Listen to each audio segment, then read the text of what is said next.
ሙሌ ወደ አንተ እንመለስና እንደው ለመድን ምን ያህል አመት ተጫወትክ? ወደ 9 አመት 9 አመት። አሁን በቀድሞ ጊዜ በእናንተ ጊዜ 82 እስከ 91 ማለት ነው። 9 አመት ማለት ነው። ረጅም አመት ተጫውተሃል። ረጅም አመት ነው። መድን ረጅም አመት ተጫውተሃል። አሁን በእናንተ ጊዜ አንድ ተጫዋች አንድ ክለብ ላይ ረጅም ጊዜ ያሳልፋል። የማሊያውም የሹራቡ ፍቅር እንዳለው ታረጋግጥበታለህ። አንዳንድ ጊዜ እንደውም የሆኑ ተጫዋቾች ምን ያደርጋሉ? የተሻለ ክፍያ እንኳን አግኝተው አይ እዚሁ ብቆይ ይሻለኛል የሚሉበት ዘመን ነበር። አሁን ግን ተጫዋቾች የ1 አመትና የ2 አመት ኮንትራት ብቻ ነው ተፈራርመው በየአመቱ ክለብ ሲቀያይሩ ታያለ። ተጫዋቾች አይጠቀሙ አይደለም ይጠቀሙ። ይሄ ነገር ግን እግር ኳሱ ላይ ተጽዕኖ የለውም ወይ? ካንተ መልስ በመቀጠል አዲስም ይሄ በዚህ ዙሪያ ትመልሽልኛለች። አሁን ወደ ሙሌስ። በእኛ ጊዜ እንትኑ ብዙ ጊዜ ብዙዎቻችን አንድ ክለብ በጣም እንቆያለን፣ ከኔም ጨምሮ ማለት ነው። ሌላ ሜድ አይሰማም። የቡድን ፍቅር ስላለክ አንዴ እንትን ያልከው ስለሆነ ያንን ማሊያ ጥለ መሄድ ራሱ እኔ የምችል አይመስለኝም ነበር ባይገርም። አሁን ደግሞ ጊዜው ሌላ ነው። ገብቷል። አሁን ጊዜው ሌላ ነው። በእኛ ጊዜ እንትኑ ገንዘቡም እንትን የምትለው አለ። በፖኬት መኒ ነበር የምንጫወተው። በኪስ ገንዘብ ነው የምንጫወት የነበረው አለ። በኪስ ገንዘብ ነው የምንጫወት የነበረው። አሁን ግን ገንዘቡም ያጓጓቸዋል ብዬ አስባለሁ። ልትፈርድ አትችልም። ከባድ ነው። አሁን የሚከፈለው ገንዘብ ስሰማ በጣም እንትን ነው፣ ከፍተኛ ነው እና ያንን ባይሆን ጥሩ ነበር። ግን አትሂድ ደግሞ ማለት ደግሞ አትችልም። ያን ነገር ማቆም አትችልም። ገብቷል ይመስለኛል። የትም እንትን ካለ ያን ነገር ወይ ሌላ ሲስተም መፍጠር መቻል ነው እንጂ ወይ ክለቦቹ ይመስለኛል ማሊያ ፍቅር ይልቅ የብሩ ፍቅር በዛ በመምጣቱ ይመስለኛል። አዲስ ስንት አመት ተጫወትሽ ጊዮርጊስ? እሱን 12 አመት ነው የተጫወትኩት። ይሄ ማለት ረጅም ጊዜ አንድ ቲም ውስጥ መጫወት ትልቅ አድቫንቴጅ አለው። ክለቦች በለወጡ ቁጥር ብዙ ናክታይል ማለት በጀርመንኛ ነው ዲስአድቫንቴጅ አለው። ለምንድነው? አንድ አዲስ ቲም ስትገባ ከልጆቹ ጋር ለመግባባት አንዳንድ ጊዜ አንዳንድ ሰው ቶሎ ላይግባባ ይችላል። ማለት በጨዋታው ሲስተም ያለውን ያዋዋሉን ብዙ ነገር ያ ዲስአድቫንቴጅ ነው። አንድ ቲም ውስጥ ስትቆይ ግን ሁሉ ነገር ስታቅ የለመድከው ነገር ነው ትግባባለህ። እኔ አሁን ከተወሰኑ ልጆች ጋር ከአብዛኛው ኳስ ይዤ የቱ ጋር መስጠት እንዳለብኝ ላይ እነሱ ወዴት መሮጥ እንደሚፈልጉ አውቃለሁ። እዛ ቦታ ኳሱን መጣል ይችላለሁ በመተማመን። ምክንያቱም ከልምድ አኳያ ማለት ነው። አብረህ ስትልና አንድ ቲም ውስጥ ረጅም ጊዜ ስትጫወት ትልቅ አድቫንቴጅ አለው ለቲሙ ራሱ። ኦኬ አሁን ጊዜዎች ተለውጠዋል እና ጥሩ ነው ክፍያው። ያ ጊዜ በእኛ ጊዜ በእውነቱ ለመናገር ትንሽ ነው አይባልም። በሀገሪቱ በዛ ጊዜ በነበረው የኑሮ ሁኔታ በቂ ነው። ግን ምንድነው ወደፊት ኳሱን ስታቆም ምንድነው የሚፈጠረው የሚለው ነገር ነው አጠያቂ። የተወሰኑ ልጆች ቋሚ ሰራተኞችን ኦኬ ኳሱን ስናቆም ያ ነገር አለ። ከዛ በኋላ ግን የኪስ ገንዘብ ብቻ ነበር እና ያ ነገር ትክክል አልነበረም። ኪስ ገንዘብ ከፍተኛ ገንዘብ በወቅቱ ታገኛለህ። መሰረታዊ ነገር ስለሌለ ነገር ስታቆም ሁሉ ነገር አሁን አንዳንድ ልጆች ወንድሞቻችን የተቸገሩት በዚህ ምክንያት ነው። ሌላው ምንድነው አሁን ያሉ ልጆች ጥሩ ነው ክፍያው። ቲሞችን መለዋወጥ ሁሉ ጊዜ በፕሮፌሽናል ስታንዳርድ ደረጃ መገኘት አለባቸው። ምክንያቱም እንደ ድሮ አይደለም። አንድ ቲም ማሊያ ነው ብለህ እንትን የምትልበት ክፍያው ከፍተኛ ሲሆን ከዚህ ወጥተህ ሌላ ቲም ልትሄድ ትችላለህ። ያኔ ስትሄድ አንተ ጭንቅላትን ማስተካከል አለብህ። የሚከፈለው ገንዘብ ከፍተኛ ነው። ራሴን ጠብቄ ካለው ቲም ጋር ሲስተሙን አጠቃላይ እውነታውን ከዛ ጋር አስተካክዬ መደረግ ያለበትን ነገር ማድረግ አለብኝ። ያንን ነገር ካላደረኩ ፕሮፌሽናል አይደለም፣ እንደበፊቱ አይደለም። የማሊያ ፍቅር ያን ጊዜ የማሊያ ፍቅር አለ በነበረ ሁኔታ ያለው ነገር ኦኬ ለመጠቀም ትሞክራለህ። አሁን ግን ጊዜው ተለውጧል፣ ቢዝነስም ነው። ያንን ነገር ግን ኃላፊነትም አለባቸው ተጫዋቾቹ፣ ግዴታም አለባቸው። ጭንቅላታቸውን በዛ አስተካክለው በፕሮፌሽናል ደረጃ ራሳቸውን አዘጋጅተው ቲሙን ቶሎ ለመዋሃድ ጌሞቹን በአግባቡ ተረድተው ወደዛ ለመምጣት ያለው ነገር ማስተካከል አለባቸው ብዬ አስባለሁ። አመሰግናለሁ። ሙሌ መቼስ የኢትዮጵያ እግር ኳስ ለመግለጽ ከኛ ቀደምት የነበሩትም የኢትዮጵያ እግር ኳስ ቀድሞ ቀረ ሲሉ ይደመጣሉ።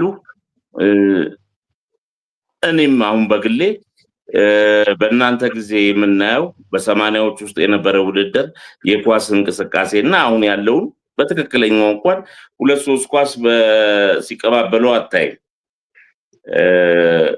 ፉክክሩም የዚህን ያህል የጎላ አይደለም።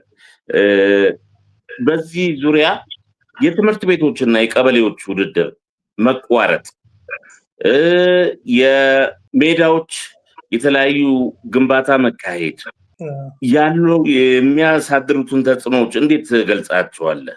በጣም ቅድም እንዳልኩ በተለይ የሜዳዎች ብዙዎቹ ሜዳዎች መጥፋት ልጆችን ከስፖርት ያገላቸዋል ማለት ይችላል። አሁን የኛ ሰፈር ምሳሌ ነው፣ ትልቅ ምሳሌ ነው። የገዙ ሜዳን ስታየው ያ በመቅረቱ አሁን እዛ ሰፈር ኳስ የሚጫወት ማግኘት አልተቻለም። በፊት ይመጣ ነበር ከመርካቶም ከምንም ጠዋት ተነስተ ሜዳ ካለ ሰውነት በፍቅር ትሰራለህ። ሜዳ ከሌለ ግን እንዴት አድርገህ ትሰራለህ? ያ ነው የኳሱን እንትን ያስጠፋው። እና ደግሞ በፊት በትምህርት ቤት በምን ውድድር ነበር ኃይለኛ፣ የቀበሌ ውድድር በጣም ኃይለኛ ነበር። የቀበሌ ውድድር ራሱ እኮ ከእንትን ነው አይተናነስም ነበር ያኔ። ከዛ ይመጣ ነበር የአዲስ አበባ ልጅ ኳስ። አሁን የአዲስ አበባ ልጅ እኮ በጣም እየጠፋ ነው ማለት ይችላል አይደል? አሁን የተወሰኑ ነው አዲስ አበባ ልጅ በፊት ኳስ በነበረባት ሰዓትና የቀበሌ ውድድር የትምህርት ቤት ውድድር ምናምን በሚደረግበት ከዛ ይመጣ ነበር። አሁን ግን ያ ሁሉ የትምህርት ቤት ውድድር እኔ እንጃ ይኖራል ብዬ ይኖራል አሁን አለ የለም። የትምህርት ቤቶች የለም። የሱ መቅረት እነሱ መቅረታቸው ነው ገብቷል። ወደ ኳስ እንዳይሄድ ማሰብ እኮ አለበት። ወደ ኳስ የምታሰቡ ሜዳዎች አለመኖራቸው፣ ትምህርት ቤት የቀበሌ ውድድር በጥሩ ሁኔታ አለመካሄዱ። ጉቶ ሜዳ ታስታውስ እንደሆነ በጣም ከስንት እንትን እየመጣን የከፍተኛ 9 ውድድር ሌሎችም የክረምት ውድድር ሁሉ እናደርግበት ነበር እና እነዛ በመጥፋታቸው አሁን ጉቶ ሜዳ እንኳን አለ እና ይገዙ ነትስ ምናምን ሜዳዎች መዘጋጃ ሜዳ ብዙ ነበር የምንጫወተው ታስታውስ እንደሆነ መዘጋጃ ሜዳ በወረፋው እንጫወት ነበር። ያ እነዛ ሁሉ ሲጠፉ የአዲስ አበባ ያ ይመስለኛል ትልቁ ችግር። ኦኬ አዲስ እንኳን በዚህ ደረጃ ብሪሞ አለ ተርፋቸዋል ለጥቂት ማለት ነው።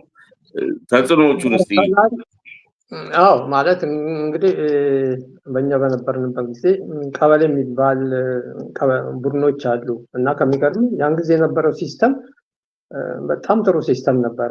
ያን ጊዜ እንግዲህ ማለት ሀገሪቷ ያው በእንትን በኢኮኖሚ በምንም ደካማ ነች። ከውጭ ጋር ያላት ግንኙነት በፉትቦሉ የደከመ ነው።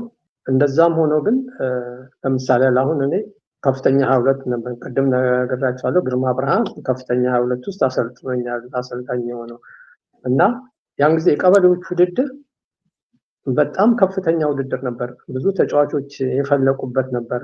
በየእንግዲህ ከፍተኛ 24 ነው ምናምን ነበሩ መሰለኝ አዲስ አበባ ውስጥ ባልሳሳት እና ሁሉም ቲሞች ነበራቸው። እንግዲህ እኛ ከፍተኛ 7 ቀበሌዎች አሉ። 7ቱም በጣም ጠንካራ የሆነ እና ትጥቅ ራሱ ይገርመኝ ነበር። የኛ ቲም ዋናው ቡድን አለ፣ እኛ ከታዳጊ ቡድን ነው። ታዳጊ ቡድን ሸራ ጫማና ከትሬኒንግ በኋላ ከጌም በኋላ ሳንዱች እንትን ይላል። 2 ማሊያ ያለን። ዋናው ቲም ስንገባኛ ራሱ አዲዳስ ላፕላታ የሚባል ነበር እና ድሮ ያን ነገር የምናውቀው ትልቁ ወንድሜ ኳስ ተጫዋች ነበረ፣ ነፍሱን ይማር፣ ሳል መስራት ይባላል። እሱ ይዞ ሲመጣ እኔ ጫማውን አይ ነበር እና እሱ ቀበሌያችን ራሱ ያንን ነገር ገዝቶ ያንን ውድድር ያደርግ ነበር። በኋላ ከከፍተኛ ደግሞ ምንድነው ከፍ የሚል ነገር ነበር። ከዛም በኋላ ቲሞች ውስጥ እየገቡ የሀገሪቱ ፉትቦል እንግዲህ ስናወዳደር ማለት ከኛ በፊት የነበረው ከኛ የተሻለ ነበር። እኛ በነበርንበት ጊዜ ዝቅተኛ ሆነ። ከዛም በኋላ እያለ የወረደበት እና በዛ ጊዜ ማለት ያው ወደ ክለቦችም ስገባ በእኛ ጊዜ ክለቦች 10 ብንሆን 12 ቲሞቹ ባላንስ ነበሩ። አብዛኛውን ጊዜ ጊዮርጊስ ሻምፒዮን ይሆናል፣ ግን ዝም ብሎ አይደለም። የየቀኑ ጨዋታ የጊዜው በየሳምንቱ የሚደረገው እንደ ፋይናል ነበር። ምንድነው ቲሞቹ ባላንስ ነበሩ እና ናሽናል ቲሙም ያን ጊዜ እንግዲህ ማለት ወደ ውስጥ ከገባው ብዙ ትንታኔ እሰጣለሁ። ትችላለህ። ኦኬ ያን ጊዜ አሁን ወደ ናሽናል ቲሙ ወደ ክለቦችም ስመጣ ቲሞቹ ባላንስ ነበሩ። እንግዲህ አሁን ስማቸውን በቀላሉ ለመጥራት እርሻ ሰብል፣ ነኪራ ቤት፣ ጦሩ፣ ቡና፣ ፖሊስ፣ መድን፣ አየር ኃይል እንግዲህ የረሳኋቸው 10-12ቱ ባላንስ ነበሩ። የየሳምንቱ ውድድር እንደ ፋይናል ነበር ለሁሉም ቲሞች እና ከዛ የሚወጣውን ናሽናል ቲም ለምንድን ነው ታዲያ ናሽናል ቲሙ ከሰዎች ጋር ብቻ ቃለው? እናንተስ በእናንተ ጊዜ ምን አደረገ? ከመካከለኛ አፍሪካ ዋንጫ ውጪ ምን አደረገ? ያ ደካማ ነበረ። የነበረበት ነገር ናሽናል ቲሙ ያን ጊዜ ደርግ በነበረበት ሰዓት ኢንተርናሽናል ጌሞች ይዘጋሉ። በአጋጣሚ ሲሆኑ በአመት አንድ ጨዋታ ናሽናል ቲሙ ክለቦች አንድ ጨዋታ ይወጣላቸዋል። እድል አድርገው ካለፉ ይቀጥላሉ፣ ካልሆነ በአንድ ጨዋታ የአመቱ በፊት ጊዜ የነበረው የካፍም የቻምፒዮንስ ሊጉም እንዲህ ነበረ ሲስተሙ። አንድ ጨዋታ ትጫወታለህ፣ ካሸነፍክ በተለይ ወደ ዌስት ወደ ኖርዝ ከደረሰ አቅም አይፈቅድም፣ በአንድ ጨዋታ ይዘጋል። በዚህ ላይ ደግሞ ምንድነው ናሽናል ቲሙም ክለቡም በወጣ ቁጥር አብዛኛው ጊዜ ያልጠፋበት ሰው የለም እና ያንን ነገር ማሰብ ያስፈልጋል። ከዛ ጊዜ የደከመበትን ምክንያቶች ስናስቀምጥ እነዚህ ምክንያቶች በትክክል በነጥብ መቀመጥ አለባቸው። እንግዲህ በአበሻ አቆጣጠር ከ1973 74 ጀምሮ እስቲ ስንት ተጫዋች ነው የጠሙ? አንድ ናሽናል ቲም ጠንካራ ናሽናል ቲም ለመመስረት ምን ያህል ጊዜ ያስፈልጋል? አሰልጣኞች ይወቀሳሉ። ምን ያደርጉ? እንግዲህ በ1974 ወደ 7 ተጫዋች እንግዲህ ናቦነ ታሪካቸውን እናውቃለን። እነ ንጉሴ፣ እነ ሸዋንግዛው፣ እና አፈወርቅ እንግዲህ የረሳኋቸውም እና ለምንድነው እኔ አሁን ነገር የምጠቅሰው? እኔ ከነበሩት አሰልጣኞች ካለው ነገር ኢንፎርሜሽን እሰበስባለሁ ኳስ እየተጫወትኩ። ምንድነው ስለ ኢትዮጵያ ፉትቦል ሁሉ ጊዜ ያሳስበኛል ያን ጊዜ እና እነዚህ ነገሮች እኔ አሁን ስለ 74ቱ ሳወራ 7ቱ ስለጠፉበት ስለ ጌሙ ልክ እንደነበርኩ ሰው ማውራት ይችላል። እኔ ከመንግስቱ ጋር ቁጭ ብዬ እንዴት እንደተፈጠረ እንዴት እንደነበረ ጠንካራ ቲም ምናምን እና 2-2 ነው ቢኒ ላይ ያወጡት። ከዛ በኋላ ጠፍተው እንግዲህ እንደሱ እያሉን ስንቆጥር ከ50 ከ60 በላይ ተጫዋች እስከኛ ጊዜ ድረስ እስከ ቅርብ ጊዜ ድረስ የሚጠፋው ሰው በጣም ብዙ ነው እና ናሽናል ቲም ጠንካራ ሊሆን አይችልም ቲሙ። ምክንያቱም አሰልጣኞች ይፈርሳል፣ አዲስ ቲም 4-5 ዓመት ያስፈልጋል፣ ይሰራል፣ ይፈርሳል እና በዛ ምክንያት ያን ጊዜ የነበረው በእኛ ጊዜ ጠንካራ ነበር የሚባለው ስብስብ በዚህ ምክንያት የትም ላይደርስ ፈራርሶ ቀርቷል። አሁን ግን ይሄ ነገር መስተካከል ብዬ አስባለሁ። ምክንያቱም አሁን ተጫዋቾች አይጠፉም፣ ሁሉ ነገሮች ቀላል ናቸው፣ የተመቻቹ ናቸው። እንደዚህ ስል ሲስተሙ ትክክል አይደለም፣ ፉትቦል ፌዴሬሽኑ የሚሰራው ስራ ትክክል አይደለም። ስለ ስታዲየሞቹ መናገር እችላለሁ፣ ስለ አሰልጣኞቹ፣ ስለ ፕሮፌሽናል ተጫዋቾቹ እና ምን ልል ፈልጌ ነው በእኛ ጊዜ የነበረው እነዚህ ከሞላ ጎደል ቀደም ያነሳዋቸው ኢንተርናሽናል ጌም ኤክስፒሪየንስ ማነስ፣ ውድድሮች በየጊዜው በአመት ትንሽ ተጫዋቾች በመጥፋት በዛ ምክንያት እንዳላበዛባችሁ ይሄ ማለት ራሱ ብዙ እንትን ያስፈልገዋል። መረጃዎችም ስለሚያስፈልጉ ዝም ብሎ በቲዮሪ ደረጃ ሳይሆን በማስቀመጥም ወደፊት መግለጽ ይቻላል። ለአሁኑ በዚህ ምክንያት በእኛ ጊዜ ናሽናል ቲሙ ደካማ ነው ያስቀምጣል።